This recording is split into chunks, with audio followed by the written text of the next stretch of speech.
A mother screams into the night, not in a palace, not in safety, in a cave that smells of whetstone and animal blood. Outside, the sky trembles. The mountains shake as a god devours his own child, again and again and again. Deep in the halls of the Titans, Cronus grips a newborn by the ankle. No hesitation, no lullaby, just hunger. He opens his mouth, and the child disappears into darkness. 5 times he has done this, 5 tiny gods swallowed whole, because he is afraid of a prophecy, afraid of becoming what he once destroyed. But tonight, something is different. Tonight, the child crying in the cave is not in his stomach. Tonight, destiny slips through his fingers. This is the story of how Zeus survived being eaten by his father, and how fear built a monster who created a king.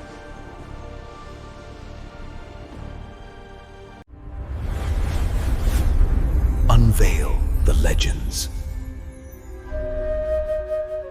Before the swallowing, before the lightning, there was a son who hated his father. Cronus wasn't born cruel. He was born angry. His father, Uranus, locked his own children in the earth, buried them alive inside their mother, Gaia. Darkness, pressure, silence. Gaia whispered to her Titan sons, begging for rebellion. Only one listened, Cronus. He waited until Uranus descended at night. Then he struck, a sickle of stone, a scream that split the sky, blood falling into the sea. He didn't just overthrow his father, he unmanned him. And as Uranus bled into the ocean, he cursed his son. You will be replaced by your own child. That curse crawled into Cronus' bones. When he finally took the throne, he ruled with paranoia, married his sister, Rhea. Built a golden age, they said, but peace built on fear rots fast.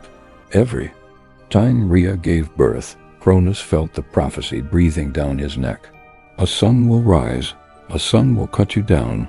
And Cronus knew something about suns with sickles, so he made a choice. If he couldn't kill fate, he would swallow it. The first child was Hestia. Rhea barely held her before Cronus took her. No rage, no ceremony, just a cold, efficient act. Open mouth, gone. Then Demeter, then Hera, then Hades, then Poseidon. 5 gods, alive, conscious, trapped in the abyss of their father's stomach. Imagine it. No light, no air, no death, just waiting. Cronus didn't chew. He preserved them inside him, a living prison. Why? Because killing them would be merciful. This was control. But Rhea was breaking. Each pregnancy felt like a funeral. Each cry lasted seconds before it was silenced by flesh and bone. By the time she carried her 6th child, she wasn't grieving. She was furious. She went to Gaia, the Earth Mother who had once plotted against Uranus, the original conspirator, and Gaia offered a solution soaked in deception. When the child is born, she whispered, give him a stone. So Rhea fled to the island of Crete. In a cave hidden by ivy and shadow, she gave birth. The child screamed. Strong lungs, violent life, Zeus. But the cave had watchers, armed guardians called the Curetes. Every time Zeus cried, they clashed their shields together, bronze on bronze. A storm of sound to mask the infant's voice. Because if Cronus heard, it was over. Rhea wrapped a stone in swaddling clothes, warmed it with her tears, carried it back to her husband. Cronus didn't look closely. He didn't feel the weight. He didn't kiss the forehead. He swallowed. Rock and cloth slid down his throat. And for the first time since the prophecy, Cronus smiled. He believed he had won. Meanwhile, in the cave, Zeus grew, fed by a divine goat, hidden by nymphs, raised in secrecy, not just surviving, waiting. Here's the part no one likes to say out loud. Zeus didn't just survive. He, learned, raised in hiding, told from birth that his father devoured his siblings, that the world was built on betrayal. What kind of king does that create? We call Zeus the hero of this story, but look closer. He didn't confront Cronus with mercy. He poisoned him.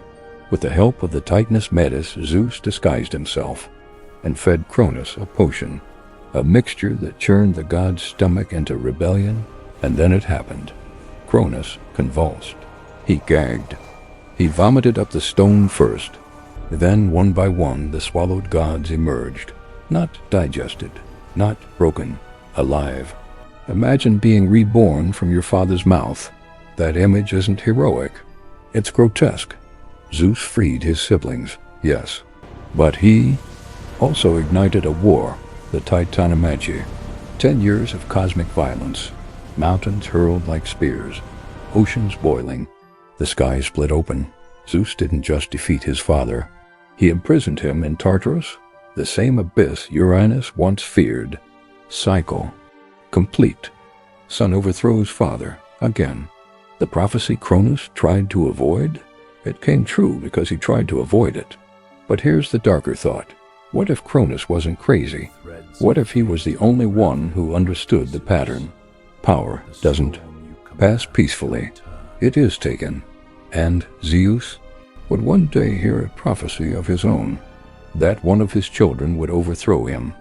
Sound familiar? History doesn't repeat, it devours.